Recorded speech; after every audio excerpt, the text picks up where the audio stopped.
Pessoal, boa noite a todos, a todas, sejamos aí bem-vindos, bem-vindas. De início já peço desculpas pela voz, já faz alguns dias que eu não estou muito legal aí, no que diz respeito à própria expressão, estou meio rouco, tossindo um pouco, mas já estou melhor, já foi pior essa semana, já estou melhor. Não vou poder falar muito alto, tá? Então já de início, minhas desculpas, sinceras desculpas. Bom, hoje e na próxima sexta-feira, nós iremos abordar um assunto que é de suma importância não somente para aqueles que exercem a faculdade mediúnica, mas também para aqueles que não são médiuns. Nós vamos falar a respeito de um fenômeno que Kardec considera como um verdadeiro flagelo para a humanidade. Que Kardec considera como uma das provas e expiações pelas quais os habitantes desse planetinha Terra, planeta de provas e expiações, passam. É a chamada obsessão. Nós iremos abordar de maneira bastante clara, não tem como a gente falar absolutamente tudo a respeito desse assunto, porque ele é muito vasto. Levaríamos aí um mês ou mais para darmos uma boa pincelada a respeito disso aqui, mas eu creio que nas próximas sextas-feiras, aliás, essa e na seguinte, nós já temos essa intenção em passar de uma maneira bastante assertiva algumas coisas a respeito desse assunto, que é muito importante para as nossas vidas. Já que, segundo aquilo que os próprios espíritos benfeitores nos asseveram, raras são as pessoas nesse planeta que nunca passaram por um fenômeno obsessivo, nem que seja pela obsessão simples. Até mesmo os espíritas, aqueles que conhecem o assunto, que lidam com o assunto, que dão passes, que tomam passes, que são médiuns, que participam de reuniões mediúnicas, mesmo eles, nós, não estamos isentos dessa problemática. Vamos falar, portanto, do capítulo de número 23, acerca da obsessão. Conforme do consenso geral aí, conforme todo mundo sabe, a palavra é dada a todos, vocês podem me interromper para fazer perguntas, observações, etc., desde que atinentes a esse tema. De início, vamos definir o que é a obsessão. Kardec considera como, agora há pouco a gente já até falou, um dos verdadeiros flagelos para a humanidade. E logo no início desse capítulo 23, Kardec fala que a obsessão, por definição, é o domínio, o império que alguns espíritos pretendem ou sabem tomar sobre certas pessoas. Portanto, quando a gente pega essa pequena definição de Kardec, já nos mostra uma coisa, que a obsessão é um constrangimento, que a obsessão é um ato negativo, e, portanto, aquele que é o motivo da obsessão, aquele que vai executar o processo obsessivo, só pode ser um espírito inferior. Os espíritos superiores, os bons espíritos, os espíritos benevolentes, de modo algum, vão exercer qualquer tipo de atividade obsessiva. Eles nos influenciam, os bons? Claro que sim. Eles vêm nos dar bons conselhos? Sim. Eles afastam os maus de nós? Com certeza. Nós temos inclusive os nossos mentores espirituais, temos aqueles espíritos que gostam de nós, que nós conhecemos nessa existência, que já desencarnaram, mas que ainda continuam nutrindo simpatia, amor por nós, e que nos protegem, nos auxiliam, obviamente dependendo do grau deles. Temos aqueles que nos amam, que nós não conhecemos dessa existência, de outras existências. Então nós temos muita gente boa, desencarnada e encarnada, para nos orientar. Mas o que os bons espíritos fazem? Eles não violentam a nossa vontade. Eles aconselham, eles intuem, eles ajudam na medida do possível. Agora, a partir do momento que eles verificam que nós não damos a mínima confiança para os ensinamentos deles, para as orientações deles, eles, respeitando o nosso livre-arbítrio, respeitando a nossa vontade, se afastam. Essa a crucial diferença para um espírito de baixo nível que pretende nos prejudicar. Eles forçam a barra, eles tentam violentar a nossa vontade. Eles querem simplesmente, de certa forma, nos prejudicar. De início, o que a gente fala, baseado na definição, é justamente isso daí.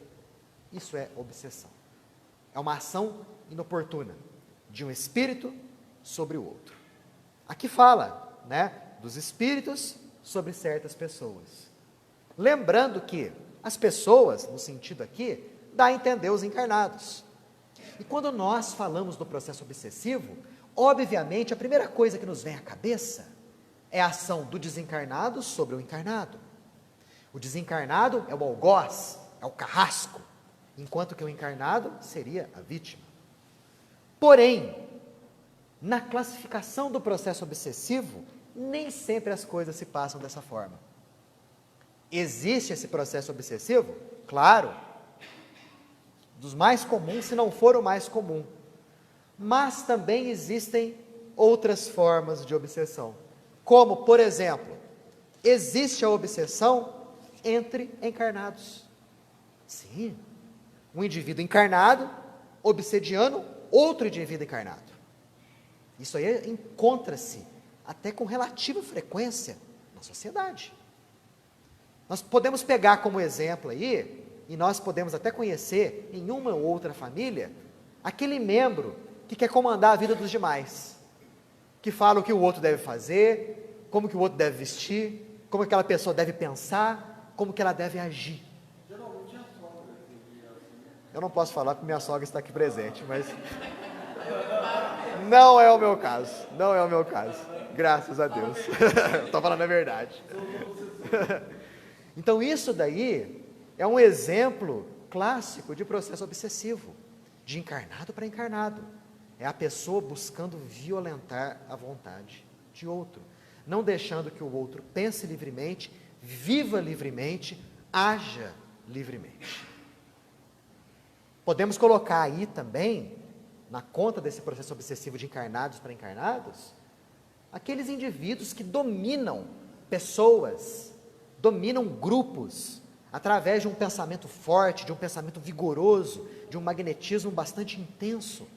São aqueles gurus, são aqueles guias que lançam ideias estranhas e que arrebanham um grande número de seguidores com esse tipo de ideias. E normalmente, óbvio, ideias de baixo nível, ideias negativas, porque então não seria um processo obsessivo. Fascinando essas pessoas. É o famoso comedor de cérebro. É aquela pessoa que faz com que o indivíduo não enxergue a verdade, não enxergue a realidade e passe a pensar e agir do jeito que aquele líder pensa e deseja. É o famoso processo obsessivo de encarnado para encarnado. E quando o processo se transfere para a realidade espiritual, a coisa continua mais ou menos do mesmo jeito, porque existe o processo obsessivo de desencarnados para desencarnados. Na obra de André Luiz, por exemplo, nós observamos inúmeros exemplos, principalmente realizados no âmbito das trevas, nos umbrais, nos abismos, em que os chefes das legiões, em que os chefes das cidades das trevas comandam milhares de indivíduos com pulso firme, com mãos de ferro, em processos de violência, agressividade, desforra e tortura. Um verdadeiro processo obsessivo entre desencarnados, culminando até na realidade espiritual com o próprio processo de deformidade perispiritual das suas vítimas. Conforme a gente vê, como exemplo, no livro Libertação, em que Gregório, o espírito das trevas, fixando uma mulher que havia desencarnado recentemente e que havia sido assassina dos próprios filhos, a hipnotiza e faz com que o próprio organismo perispiritual dessa mulher se transforme num organismo de lobo, num processo chamado de licantropia. E isso é comum nas regiões trevosas, porque espíritos que dominam essas regiões detêm uma larga cota de energia mental, são extremamente hábeis na manipulação da energia mental, são extremamente inteligentes, embora com um nível moral bastante baixo. Por aí, a gente percebe um processo obsessivo entre desencarnados. Como também existe o processo obsessivo de um encarnado sobre o desencarnado. No caso, quem está atormentando, quem está prejudicando, é justamente aquele que se encontra ainda dentro do corpo de carne. E a vítima, aquele que está sendo prejudicado, já está desencarnado. A gente pode pegar como exemplo aí aqueles casos do indivíduo que desencarna e algum familiar ralado de inconformismo, de desespero, manda pensamentos incessantes, talhados nesses sentimentos baixos, para esse indivíduo.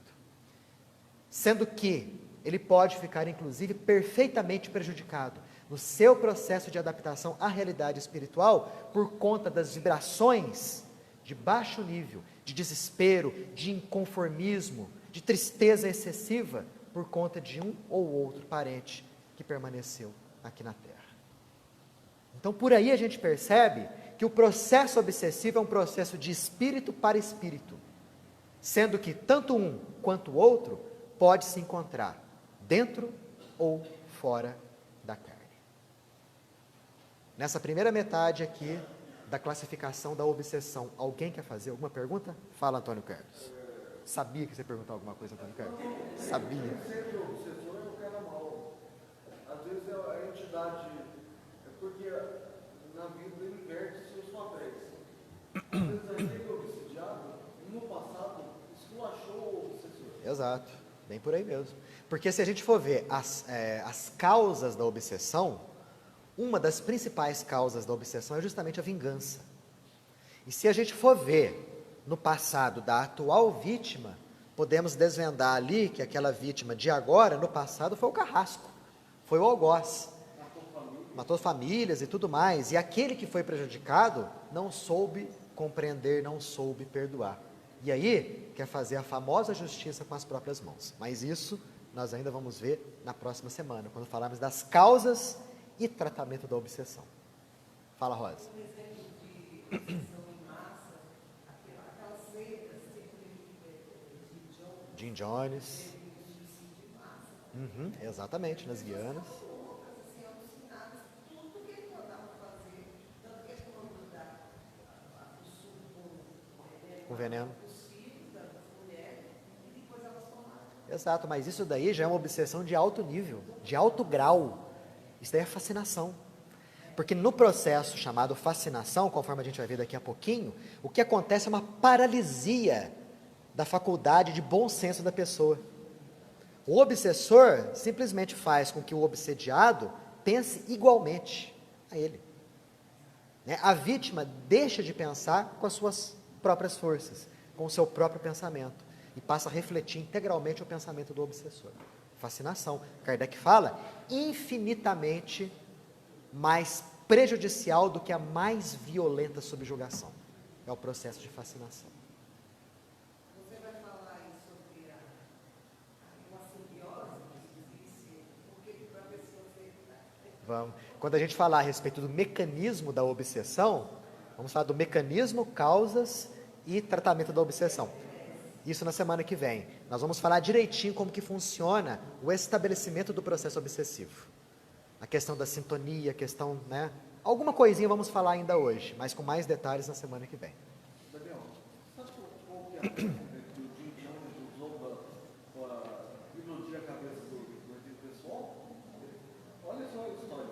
Ele convenceu todo mundo, mas foi 960 pessoas, quase 1000 pessoas, que a Terra ia acabar, mas que tinha uma nave espacial perto da Terra, ela cometeu suicídio que eles iam para o planeta para estacionar. Processo de fascinação.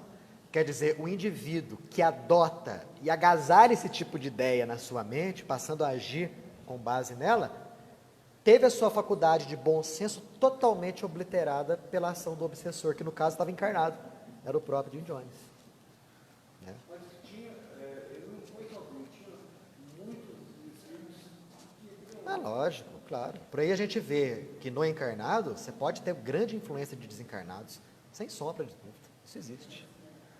Bom, segundo grau de obsessão, nós temos aqui 2 tipos de obsessão. Dois tipos de obsessão. Nós temos as chamadas obsessões comuns e nós temos as chamadas obsessões complexas.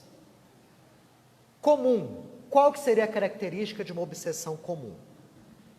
Nesse tipo de obsessão, o que existe ali é o envolvimento do pensamento do obsessor e das energias do obsessor sobre a sua vítima. Enquanto que nas chamadas obsessões complexas, o que existe é o emprego de artefatos e de aparelhos manipulados pelo obsessor na sua vítima, sobre a sua vítima. Mas vamos começar pelo primeiro tipo de obsessão, que é a chamada obsessão comum. Essa obsessão comum, essa sim, é subdividida em 3 tipos, conforme Kardec coloca aqui no capítulo 23 do Livro dos Médiuns. O primeiro tipo de obsessão comum é a chamada obsessão simples. Essa obsessão, raras são as pessoas nesse mundo que nunca, nem que momentaneamente, ficaram vítimas ou presas desse processo obsessivo aqui. Na obsessão simples, o que existe é uma perturbação, é um incômodo. O obsessor aqui se assemelha àquele indivíduo que está sempre perto do seu alvo, da sua vítima, buscando incomodar, buscando prejudicar incessantemente. E ele faz isso mediante o emprego de pensamentos de baixo nível e de energias de baixo nível. Essas energias de baixo nível e esses pensamentos baixos acabam por invadir a casa mental da sua vítima. E aí pensamentos de medo, de raiva, de agressividade, de derrotismo, de desilusão, começam a ganhar corpo e volume na mente daquela pessoa. Queixas. Ou seja, tudo aquilo que é de ordem negativa, tudo aquilo que é de ordem ruim, o obsessor joga no pensamento da sua vítima, na mente da sua vítima. E por uma questão de sintonia vibratória, a sua vítima sintoniza com essas ideias. Não foi à toa que Jesus, há mais de 2000 anos, já havia nos dito a respeito do vigiai e orai, para não cairdes em tentação. A vigilância aqui diz respeito à vigilância do nosso próprio pensamento, da nossa própria conduta. Porque os espíritos influenciam muito a nossa vida. E frequentemente são eles que nos dirigem. Isso daí é a resposta que consta lá no Livro dos Espíritos, pergunta 459. Então, muito pensamento que passa pela tua cabeça nas 24 horas do dia, não é seu pensamento. É pensamento que vem de fora. E esse pensamento que vem de fora pode ser proveniente de um bom espírito, querendo te intuir para o bem, ou pode ser proveniente de um mau espírito, querendo te induzir a práticas de desequilíbrio, ao mal. E se nós nos sintonizarmos com aquilo que é negativo, obviamente eles vão ganhando terreno na nossa casa mental. E aquele pensamento, que era um pensamento pontual, que incomodou você naqueles minutos, começa a incomodar você e ganhar corpo na sua mente um maior número de tempo. Dos minutos passam as horas, e das horas passa-se aos dias. Aquele pensamento incomoda, martela, não te permite pensar em outras coisas, e automaticamente o obsessor envolve a sua vítima com a sua energia de baixo nível, que se identifica com a energia do perispírito da vítima. E daí, quadros de dores e de doenças, em que a ciência não consegue identificar muito bem a gênese, a origem, começam a surgir. Esse indivíduo passa a ser um foco de energias ruins, de energias desequilibrantes, passa a afetar, inclusive, o seu ambiente familiar. O contato com o marido, com a esposa, com os filhos, que passa a ficar difícil, que passa a ficar complicado.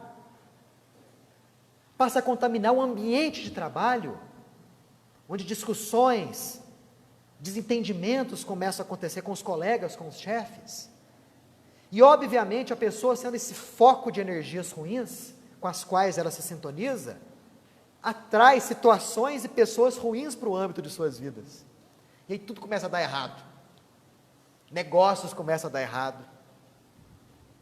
Decisões estapafúrdias começam a ser feitas. Já imaginaram? Essa é a obsessão simples. Como vocês viram, de simples não tem nada. Frequentemente, nós nos sintonizamos com pensamentos desse tipo. De indivíduos que desejam nos prejudicar, seja por motivo de vingança, seja pelo simples prazer de fazer o mal. Mas nós caímos na vibe deles. Nós caímos nesse conto deles. Frequentemente a gente sai. Vem uma pessoa, fala uma coisa legal para a gente, né? Pegamos um livro, abrimos numa página boa, nos descolamos dessa sintonia de baixo nível.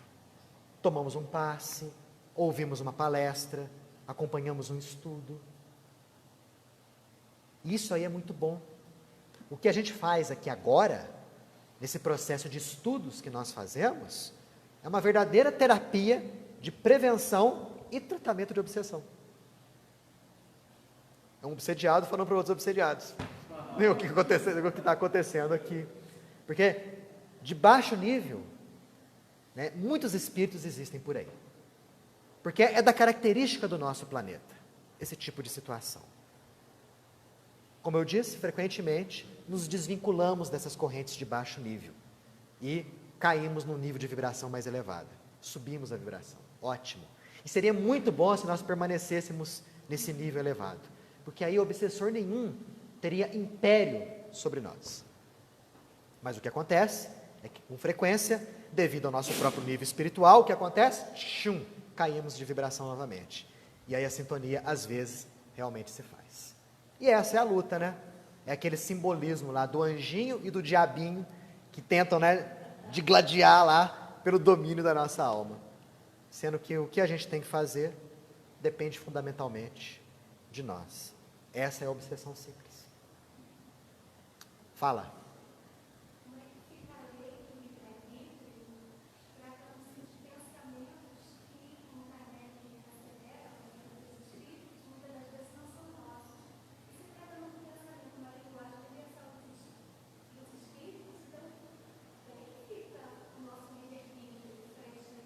O nosso livre-arbítrio está quando nós decidimos aceitar ou não aquela corrente de ideias.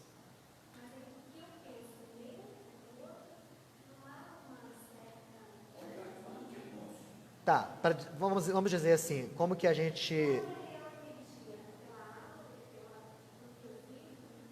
o que acontece é o seguinte, a partir do momento em que há um campo propício para essa sintonia energética, ali já está estabelecido o nosso grau de responsabilidade.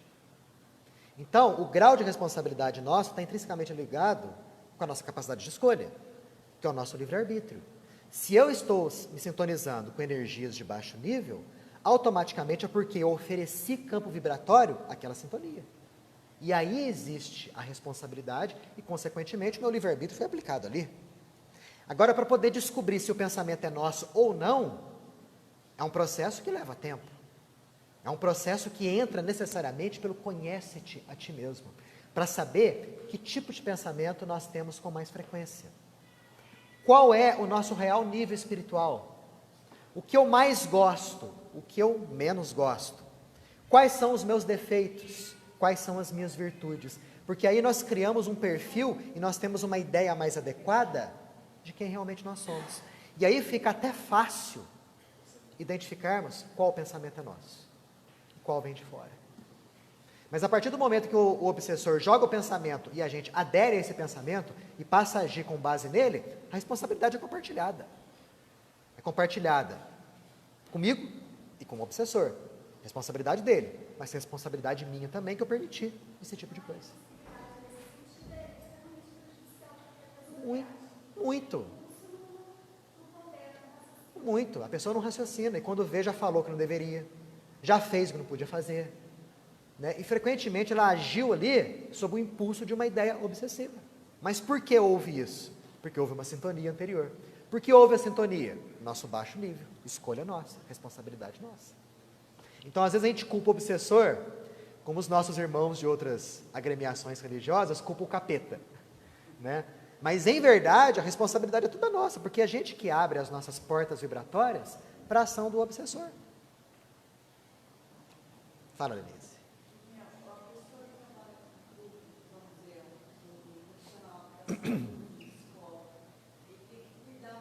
Muito bem. Nossa.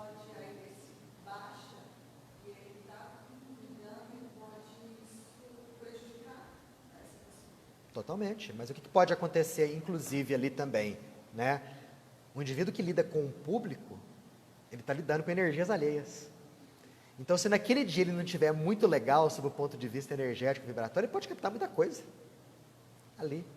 Por exemplo, se a energia baixa muito, você pode dar um sono, vamos dizer, a pessoa cair em cansaço, no esgotamento. Decréscimo energético, É só a gente reparar a seguinte coisa, é muito comum isso, mas a gente às vezes não repara. Você está bem e tal, de repente você começa a conversar com uma pessoa, dá aquele cansaço, dá aquele sono, né? Ou de repente alguma dorzinha começa a surgir do nada. E frequentemente a gente não repara nisso. É o que houve ali, foi necessária a sintonia energética com o campo vibratório daquela pessoa com o seu campo vibratório. Então aqueles que lidam com outras pessoas têm que estar muito bem preparadas e equilibradas de antemão para isso. E até mesmo quando acontecer, a pessoa identificar e saber como colocar ali o contraponto. Para não deixar que aquele processo se enraize em demasia para provocar problemas piores no futuro. Estava comentando dos processos obsessivos, eu lembrei da foto de Killian, que ele consegue cientificamente, através da fotografia de Killian, comprovar as energias intrusas, né, dentro do corpo espiritual. E hoje a gente pesquisou até por esse poderio, que ele tinha máquina para tirar, e só que tem a questão do momento, né, que às vezes a pessoa no momento não está bem, e depois o outro está bem, então a energia volta ao normal. Volta, exato. Mas eu estava pesquisando na internet, eles desenvolveram um computador agora, que faz instantâneo, então não tem mais aquela fotografia que demora-se tanto tempo para revelar, é automático. Eu achei muito interessante. Olha que legal, não sabia disso. Eu pesquisei, tem um aparelho russo, e tem algumas pessoas, psicólogos, algumas pessoas que trabalham com terapia adicional, né, que eles estão utilizando já essa fotografia de guia via computador para ajudar os tratamentos, talvez até o homeopático, Exato. psicólogo, né, ou psiquiatra também, para estar auxiliando. A medicina vai caminhando nesse caminho. O sistema de saúde da Rússia, no sistema de saúde da Rússia existe o emprego da fotografia Kirlian para verificar alguma doença que ainda vai surgir e também na análise do tratamento, para verificar o prognóstico, né, se vai caminhar bem aquele tratamento ou se não vai caminhar tão bem. Isso daí realmente tem que se espalhar, e a tendência, Daniel, é realmente espalhar, né? Quer dizer, analisar o indivíduo não somente como uma massa de 60 trilhões de células, mas também como um indivíduo energético, é o próximo passo, e o outro passo, espiritual. Espiritual. Bom, essa obsessão simples. O segundo tipo, fala. Vou passar essa condição só para repetir, 100% de regeneração. Tiver jogos, a expiação não tiver mais. Esse processo de obsessão vai ser bem mais. Boa pergunta. Quando a Terra passar por um grau de regeneração, como será a questão do processo obsessivo? Vai continuar? Nós temos que ver que um planeta de regeneração não é constituído por indivíduos regenerados, do alto nível, vamos dizer assim. Mas aquelas pessoas em que o bem predomina sobre o mal. Enquanto que aqui no nível que nós estamos é o contrário, planeta de provas e expiações, o mal predomina sobre o bem. Num planeta de regeneração, o oposto, né? O bem predomina sobre o mal. Mas ainda não são espíritos perfeitos. Eles ainda têm alguns resquícios das paixões mais baixas, né? Pode ser que aconteçam problemas obsessivos? Não duvido. Mas, obviamente, serão problemas, né, de intensidade muito menor. Facilmente tratados. Isso é o que eu acredito. Fascinação. Na fascinação, o problema é muito mais sério do que na obsessão simples. O que acontece é a total identificação do pensamento do obsessor com o pensamento da sua vítima. A sua vítima crê integralmente que aquilo que o seu obsessor sugere é a mais absoluta expressão da verdade. Por isso que Kardec coloca a fascinação como sendo mais grave até do que a mais violenta subjugação. Porque o indivíduo não se crê doente, ele não se crê necessitado de tratamento, ele não procura ajuda, porque ele acha que os seus pensamentos descontrolados, que as suas ações bizarras são totalmente adequadas, que os outros estão errados, ele que está certo. Como ajudar uma pessoa assim? Kardec fala que é muito difícil. Tem que se fazer aconselhar, fazer com que aquela pessoa enxergue que ela está sob a influência negativa, para que ela passe do estado de fascinação para um estado de obsessão simples. Coisa que nem sempre é fácil. Tanto que Kardec orienta que depois de muito tentar, o que se tem a fazer é deixar essa pessoa. Deixar com que o tempo haja e através da dor, do sofrimento, essa pessoa possa realmente enxergar o que está acontecendo com ela. Essa é a fascinação. Seria nível Hitler, né? Que magnetizava ali, inclusive através dos seus discursos. Claro, exato, e na cabeça deles estavam certinhos, certíssimos, né? Os gurus, né? Donos ali de um grande poder de palavras, mental e magnético, que simplesmente fazia com que a sua vítima, hipnotizada, pensasse igualzinho a ele. Mas aí você vê que existe um processo de sintonia, porque a vítima permite que esse tipo de coisa aconteça. Essa é a fascinação. E o terceiro nível aqui é a subjugação. Gente, subjugação, a famosa possessão. Se a gente for estudar no livro dos médiuns, que foi lançado em janeiro de 1861, Kardec coloca aqui que a palavra possessão seria uma palavra meio inadequada. Primeiro, porque não existem espíritos votados eternamente à prática do mal. Porque quando se fala em possessão, se pensa em possessão demoníaca. Uai, diabo não existe. Não existem pessoas, espíritos votados eternamente à prática do mal. Não existe. Embora existam pessoas com comportamento demoníaco, né? Hitler foi um deles, como inúmeros outros por aí, são indivíduos que com o tempo um dia vão atingir a angelitude. Isso é fato, né? E o outro motivo é que indivíduos que sofrem o processo de subjugação, segundo aquilo que Kardec coloca aqui, não teriam o seu corpo invadido por um espírito. O espírito agiria de fora do corpo, dominaria ali a mente daquela pessoa. Porque no processo de subjugação, o que acontece é o seguinte: a vítima mantém, até certo ponto, a sua vontade, ela sabe que está sendo vítima de algo ruim, só que ela não tem força de vontade para contrapor. O obsessor faz dela o que bem deseja. Kardec cita o fato, inclusive, aqui de um indivíduo que, naquele tempo dele, lá em Paris, era vítima de um processo de subjugação. Andando pelas ruas de Paris, de repente ele se via forçado pelo obsessor a ajoelhar em frente de uma moça e pedir a moça em casamento, qualquer que fosse a moça. E ele ficava profundamente envergonhado com isso, mas ele não tinha forças para resistir. Ele sabia do ridículo, mas ele não tinha forças. A vontade do obsessor dominava integralmente a vontade dele. Esse mesmo indivíduo, caminhando, de repente era forçado a ajoelhar no chão e beijar o chão.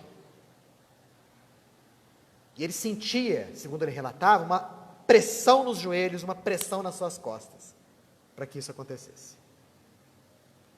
Só que, como eu disse, esse livro é de 1861. Kardec pensava que o processo de possessão acontecia, de subjugação, de fora para dentro. O obsessor agia de fora. Mas, depois de bem mais observar, nós temos na Revista Espírita de 1863, dezembro, Kardec retificando esse seu ponto de vista. Dizendo que, através de observações mais acuradas, ele pôde constatar que no processo de possessão o que existe é, sim, uma invasão do espírito no corpo da vítima. A vítima é desalojada temporariamente do seu corpo, ao qual permanece ligado, porque senão seria desencarnação, e o obsessor entra no corpo dela, da vítima. Enxerga com seus olhos, ouve com seus ouvidos, fala com a sua boca, como se fosse um corpo seu, e é, temporariamente, momentaneamente, um corpo seu. Esse é o processo da famosa possessão espiritual. Como nesse caso o indivíduo não tem a força de vontade necessária, há obrigatoriamente a ação de terceiros, de indivíduos dotados de um bom nível moral, de uma boa força fluídica, a fim de agir no processo de tratamento. Mas isso daí é assunto para a próxima sexta-feira. Coisa não? Obsessão simples, fascinação e subjugação, que é a famosa possessão espiritual. Fala, Nelson. O mentor espiritual, boa pergunta. Onde que fica o mentor espiritual numa situação como essas? Aí a gente volta lá no nosso comecinho, em que Kardec nos explica que os bons espíritos vêm, orientam, aconselham, afastam os maus, mas quando eles percebem que o seu pupilo deseja outros ares, outras sintonias, outros caminhos, eles respeitam e se afastam. É óbvio que eles não vão abandonar. Isso não acontece, né?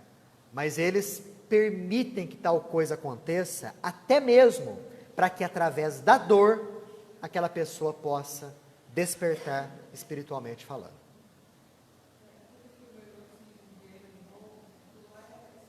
História real. Possessão. Consegue mudar física. Consegue. Consegue, inclusive, agredir a pessoa. Fazer com que a pessoa se fira ou se atire no fogo, né? Se fira com facas, enfim. Na época de Jesus, cita-se um fato como esse, né? Em que um pai chega desesperado para Jesus: ajuda meu filho, que é tomado de um demônio, que ora o atira na água, ora o atira no fogo, a fim de fazê-lo perecer. Processo obsessivo. O caso de Emily Rose é verídico. Tem até fotos. Se a gente buscar na internet, nós encontramos fotos. E ela chegou a morrer, né? Ela desencarnou devido a esse processo de possessão espiritual. E há ali até mesmo uma verdadeira transfiguração. Em alguns casos pode realmente acontecer, né? Assim como existem as transfigurações para o bem, como por exemplo quando o Divaldo recebe o Bezerra de Menezes, né, que às vezes até o rosto muda um pouco, até a postura do corpo, até a voz muda. Existem as transfigurações para o lado negativo. Claro que não é do nível do Exorcista, né, que aquilo lá, né, é Hollywood, mas que existe uma base de verdade nisso aí, não tenha dúvida. O mal nunca vence o bem. Isso daí é tranquilidade. O que existe...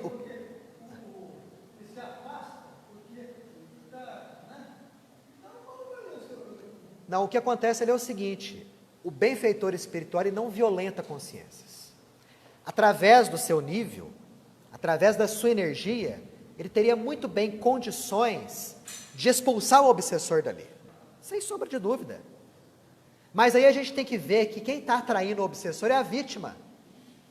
E que o motivo da obsessão frequentemente é a vítima. Então, se o indivíduo decidiu não se emendar nessa existência, se ele permanece com o pensamento do mesmo jeito, do mesmo nível, obviamente ele tem que sofrer o choque de retorno, a fim de que ele possa aprender. Então, o que a gente vê é o seguinte: nós não podemos avaliar essa situação vendo só o momento. A vítima de hoje precisa da ajuda, mas ela vai ter a ajuda a partir do momento em que ela buscar essa ajuda. Os benfeitores espirituais não ferem o livre-arbítrio. E aquele momento de dor, de dificuldade, de desespero que a gente está vendo ali, é um processo de expiação e que no futuro renderá bons frutos para a vítima.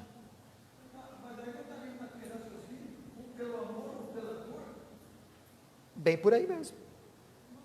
Os benfeitores espirituais, eles vêm, orientam. Aí eu decido assimilar os bons pensamentos deles. Eu decido fazer o bem, decido ser caridoso, decido abandonar os meus vícios. Automaticamente e lentamente eu vou entrando na faixa vibratória deles. Os meus erros do passado, vou sofrer as consequências? Vou. Mas o caráter do pagamento muda por conta do amor. Agora, se eu permanecer com o mesmo pensamento, com as mesmas ideias, no mesmo nível, eu me sintonizo com as minhas vítimas do passado, que agora se transformaram nos meus carrascos. O obsessor de hoje foi a vítima de ontem, frequentemente. E a vítima de hoje foi o carrasco de ontem. É a lei.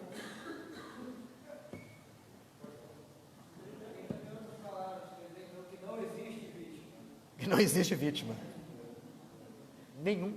O único indivíduo nesse mundo que realmente passou por tormentos e sofreu sem necessidade nenhuma, que era puro, foi Jesus. O restante, meu querido.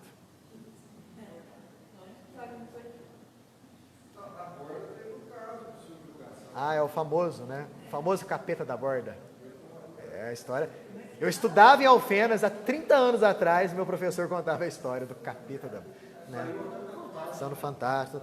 O que é? Nada mais do que um caso de obsessão. Só isso. Não é capeta, porque o capeta não existe. Né? Fala ali. Sim. Seria caso de subjugação. Né? O indivíduo teria a chamada personalidade múltipla, transtorno de personalidade múltipla, e o seu corpo é habitado por um ou mais espíritos que alternam nesse processo de coabitação.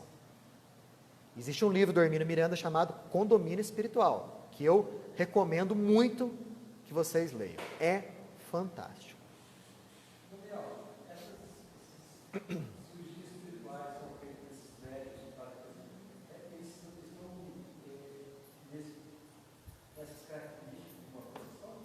Porque Kardec fala que existe a possessão benéfica.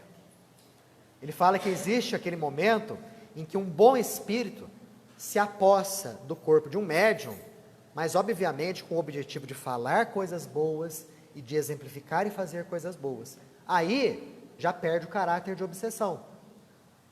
Né? O espírito benfeitor está habitando temporariamente o corpo do médium, que aliás lucra muitíssimo com isso. Né? Ali as vibrações são de alta monta, de alto nível espiritual. Bom, esses 3 tipos aí são as obsessões comuns. Agora existe um tipo de obsessão que o pessoal está desvendando de umas décadas para cá, chamada de obsessão complexa. Essas obsessões complexas, elas são levadas a efeito utilizando-se o obsessor de artefatos ou aparelhos, como por exemplo os chamados aparelhos parasitas. Aparelhos? Sim. Artefatos? Sim. Talvez o relato mais antigo que se tenha notícia vem de uma médium fantástica, que nós espíritas injustamente esquecemos com frequência, Ivone do Amaral Pereira. Em 1966, houve o lançamento de um livro, né, Recordações da Mediunidade, que é excelente. Quem é médium, leia esse livro, Recordações da Mediunidade. E lá ela relata um caso que aconteceu com ela em 1930, no Centro Espírita de Lavras. Ela estava nesse centro espírita, junto com alguns médios ali. Entra pela porta um pai com um filho, de 13 anos de idade. O filho não falava, era mudo, segundo o diagnóstico oficial. Mas tão logo aquele adolescente entrou, tanto ela quanto os outros médiuns viram a mesma coisa. Um indivíduo, um espírito, forma escura, densa, cavalgando esse jovem de 13 anos de idade. E, inclusive, o negócio não se restringia a isso, não. O obsessor construiu ideoplasticamente rédeas e até um freio na boca da sua vítima. Depois ficou sabendo que esse indivíduo foi um escravo que havia sofrido horrores nas mãos do seu dono, reencarnado agora como sendo aquele pobre indivíduo de 13 anos de idade. Depois de um mês de tratamento desobsessivo, o espírito se arrependeu e o indivíduo voltou a falar. E o jovenzinho falava o seguinte: olha, mas eu sabia falar sim.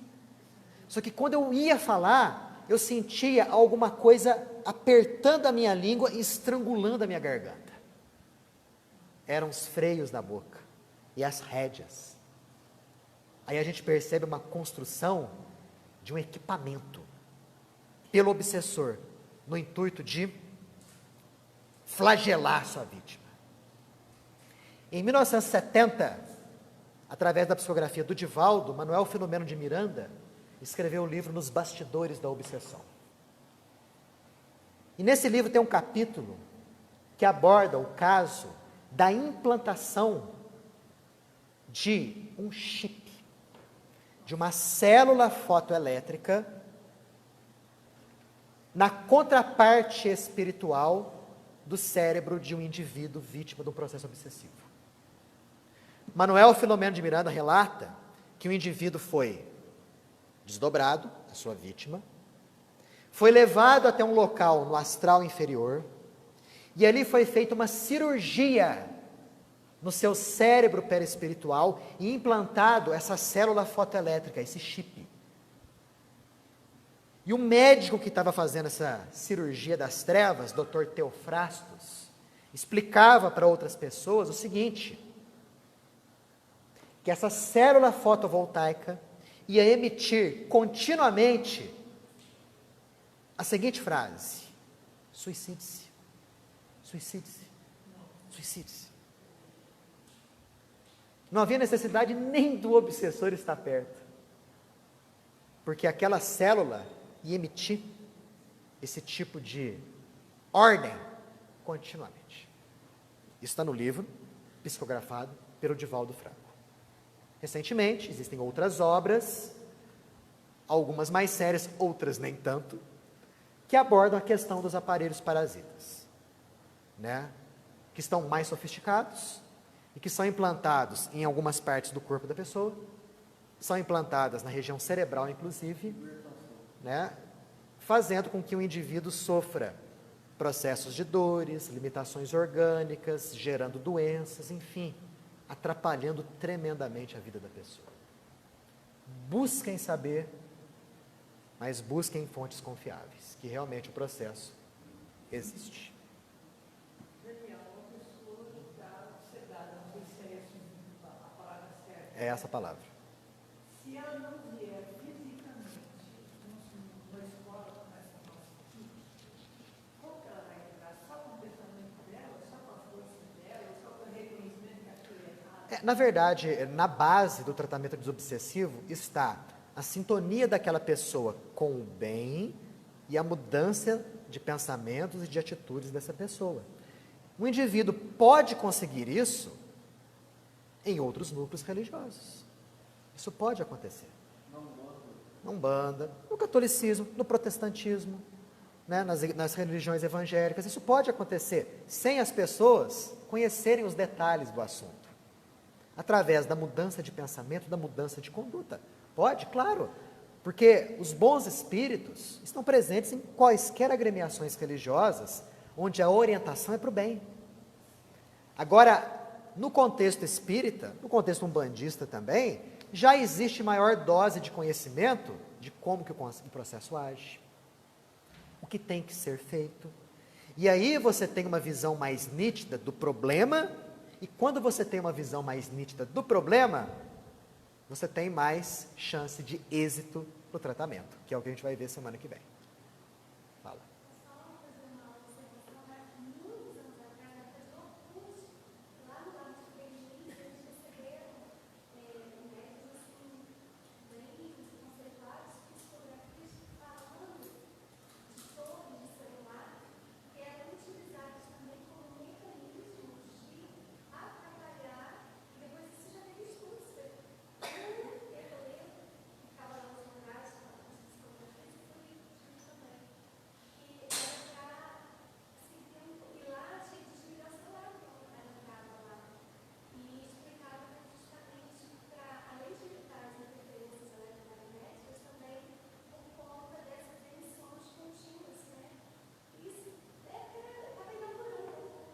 Olha que coisa. Quando o celular não estava muito espalhado por aí, né? Agora, hoje, o celular é um verdadeiro obsessor também, se a gente for ver, né? Os obsessores estão de férias nos dias de hoje. Gente do céu, como a gente está dependente do celular, né? Se observar em casa, cada qual tem o seu, né? Cada qual está num quarto, né? Você tem que mandar uma mensagem, né, para o teu filho descer para poder almoçar. Você falar e não ouve. Você mandar mensagem no WhatsApp, na mesma hora ele vê, ele lê. O negócio está feio, difícil. Sim.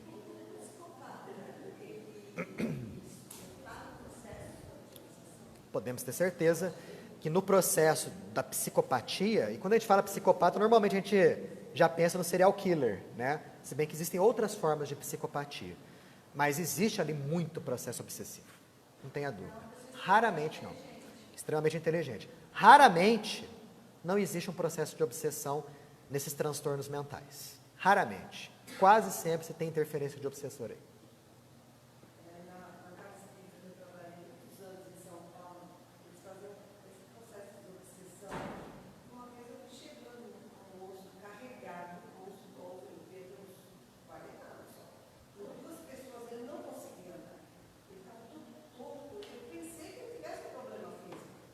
E ele fazendo tratamento espiritual, lá na desobsessão. Depois eu vi que o moço era normal. Novo, nunca mais esqueci isso. Pois é. Interessante o processo de tratamento, que é o que a gente vai ver semana que vem. Semana que vem nós vamos abordar quais assuntos? Motivos da obsessão, e através dos motivos da obsessão a gente já puxa o tratamento obsessivo, desobsessivo, aí a gente fecha esse assunto, né? Claro que tem muita coisa para falar de obsessão, mas como o nosso tempo é curtinho, vamos ficar só nessas 2 sextas-feiras, porque na última sexta-feira do ano, dia 20, nós já vamos falar um pouco a respeito de Jesus, já que vamos nos encontrar às vésperas do seu natalício, que na verdade Jesus não nasceu em dezembro, né? Nasceu em março, abril, mas nós vamos falar bastante a respeito disso. Só para encerrar, fala, Alexandre. –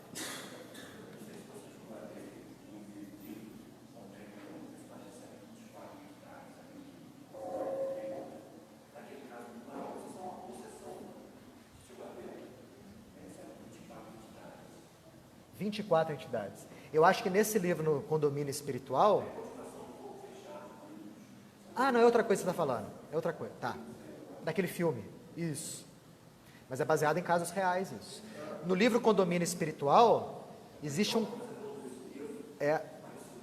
um caso, se eu não me engano, de uma mulher, o corpo dela era ocupado por, acho que por 16 entidades, por 16 espíritos. Alternadamente. Cada qual com a sua personalidade, com o seu jeito de falar, com o seu jeito de agir. Você não sabe quem é o verdadeiro dono do corpo. Não sabe. Incrível, né? Semana que vem vamos falar bastante a respeito disso.